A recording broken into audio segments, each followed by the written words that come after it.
आप में से जो लोग नरेंद्र मोदी को अभी भी सपोर्ट करते हैं उनकी भयंकर तरीके से आंखें खुलने वाली हैं।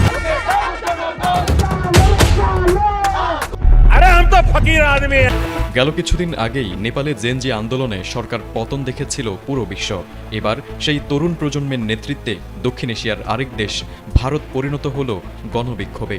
নেপালের ছাত্র আন্দোলনে সরকার ক্ষমতাচ্যুত হওয়ার পরপরই ভারতেও বিভিন্ন রাজ্যে শুরু হয়েছে জেনজি আন্দোলন, যার ফলে বিপাকে পড়েছে মোদী সরকার। বিহারের পর আসাম, ভারতেও ছড়িয়ে পড়েছে ছাত্র আন্দোলনের আগুন। দেশটির বিভিন্ন রাজ্যে বিভিন্ন দাবিতে রাস্তায় নেমে আসছে হাজার হাজার মানুষ। অবস্থা যখন এই, তখন প্রশ্ন উঠেছে যে শ্রীলঙ্কা, নেপাল ও বাংলাদেশের প্রধানমন্ত্রীর মতো ভারতের প্রধানমন্ত্রী গুজরাটের কসাইখ্যাত নরেন্দ্র মোদীর গদিও কি নড়ে চড়ে উঠবে? তাকেও কি হেলিকপ্টারে করে পালাতে হবে দেশ ছেড়ে? अरे हम तो फकीर आदमी हैं, झोला लेके चल पड़ेंगे जी। বুধবার সন্ধ্যায় রাজ্যের তিনকুশিয়া জেলায় মোরান সম্প্রদায়ের প্রায় ২০,০০০ মানুষ রাস্তায় নেমে আসেন। তাদের দাবি, অবিলম্বে মোরানদের তফসিলি উপজাতি মর্যাদা দিতে হবে। অল মোরান স্টুডেন্টস ইউনিয়নের নেতৃত্বে এই বিক্ষোভ শুরু হয় তালাব, কাকোপাথার ও মার্ঘেরিটায় ধারাবাহিক কর্মসূচির মাধ্যমে। এরপর তারা তিনসুকিয়া শহরে এক বিশাল সমাবেশ করেন। ভারতীয় প্রধানমন্ত্রী নরেন্দ্র মোদীর আসাম সফরের ঠিক আগে এই বিক্ষোভ পুরো শহরকে নাড়িয়ে দিয়েছিল। বিক্ষোভকারীরা হুঁশিয়ারি দিয়ে বলেন, আগামী ৭২ ঘণ্টার মধ্যে সরকার যদি স্পষ্ট কোনো পদক্ষেপ না নেয় তবে ১৫ সেপ্টেম্বর থেকে শুরু হবে ব্যাপক অর্থনৈতিক অবরোধ। न जाने बीजेपी के लिए कौन सी मुसीबतें सिर उठाए खड़ी होंगी। ফ্রি প্রেস জার্নালের প্রতিবেদনে বলা হয়েছে, চতুর্থ দফা শিক্ষক নিয়োগ পরীক্ষা ঘিরে তীব্র উত্তেজনা দেখা দিয়েছে বিহারে। শূন্য পদের সংখ্যা ব্যাপকভাবে কমিয়ে দেওয়ার প্রতিবাদে গত মঙ্গলবার বিক্ষোভ করেন হাজারো চাকরি প্রত্যাশী। ওই দিন সকাল থেকে প্রায় ৩,০০০ মানুষ পাটনা কলেজ প্রাঙ্গণে জড়ো হয়ে মুখ্যমন্ত্রী নীতিশ কুমারের বাসভবনের দিকে মিছিল শুরু করেন। কেতন মার্কেট, বকরগঞ্জ, গান্ধী ময়দান, জেপি গোলাম্বার হয়ে ডাকবাংলো স্কয়ার পর্যন্ত ওই মিছিল চলায় রাজধানীর বেশ কিছু এলাকা কার্যত অচল হয়ে পড়ে। ভারতে ককরোচ জনতা পার্টির লং মার্চ টু পার্লামেন্ট কেন্দ্র করে রণক্ষেত্রে পরিণত হয়েছে রাজধানীর নয়াদিল্লির রাস্তা। সোমবার নিষেধাজ্ঞা ও ব্যারিকেড উপেক্ষা করে হাজার হাজার বিক্ষুব্ধ শিক্ষার্থী এবং তরুণ রাজপথে নেমে এলে তাদের ছত্রভঙ্গ করতে লাঠিচার্জ ও কাঁদানে গ্যাস ছোড়ে পুলিশ।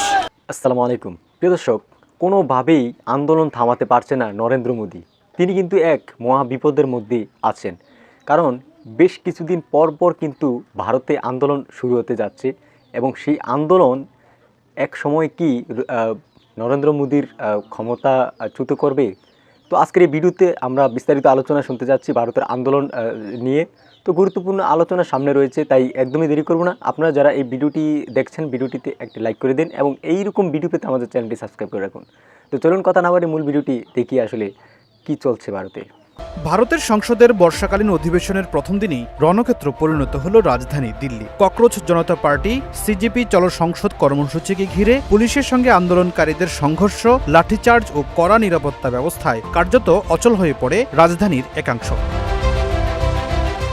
সোমবার সকাল থেকেই দিল্লির বিভিন্ন প্রান্ত থেকে সিজিবি নেতাকর্মীরা সংসদ অভিমুখে পদযাত্রা শুরু করেন। সংসদের দিকে অগ্রসর হওয়ার সময় পুলিশ তাদের বাধা দিলে শুরু হয় ধাক্কাধাক্কি। এক পর্যায়ে পরিস্থিতি নিয়ন্ত্রণের বাইরে চলে গেলে আন্দোলনকারীদের ছত্রভঙ্গ করতে পুলিশ লাঠিচার্জ করে।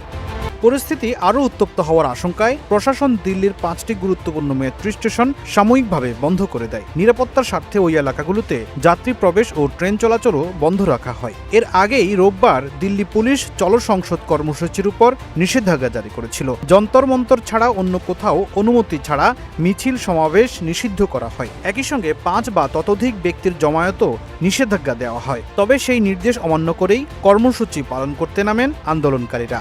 তো দর্শক, আমরা বিস্তারিত আলোচনা দেখছিলাম। তো বাংলাদেশে কিন্তু ইতিমধ্যে একটি আন্দোলন হয়েছিল, বিরাট আন্দোলন। সেই আন্দোলনে কিন্তু শেখ হাসিনার পরাজয় হয়েছে এবং তিনি কিন্তু দিল্লিতে পালিয়ে গেছেন, তিনি পালাতে বাধ্য হয়েছেন। অন্যদিকে নেপালে কিন্তু এরকম আন্দোলন হয়েছে। তো সেই আন্দোলনে কিন্তু আবার ভারত তৈরি হচ্ছে। তো সেই আন্দোলনের মুখে তিনি কতটা টিকে থাকতে পারবেন নরেন্দ্র মোদী, সেটাই দেখার বিষয়। নাকি তিনি আসলে নরেন্দ্র মোদীর ক্ষমতাচ্যুত হতে যাচ্ছে, সেটা আসলে সময় বলে দিবে। এবং দর্শক, আপনার দেশ এবং দেশের বাইরে থেকে যারা এই ভিডিওটি দেখছিলেন, আপনাদের কোনো মতামত থাকলে আমাদেরকে অবশ্যই কমেন্ট করে জানিয়ে দেবেন এবং এইরকম ভিডিও পেতে আমাদের চ্যানেলটি অবশ্যই সাবস্ক্রাইব করে রাখুন। আর যারা এখনো পর্যন্ত ভিডিওতে লাইক দেন না, তারা অবশ্যই একটি লাইক করে দিন। লাইক করলে কী হয়, আমরা যে ভিডিও তৈরি করি, ভিডিও করার উৎসাহ বাড়ে। তো আজকে এই পর্যন্ত, দেখা হচ্ছে পরবর্তী ভিডিওতে। এতক্ষণ সাথে থাকার জন্য অসংখ্য ধন্যবাদ।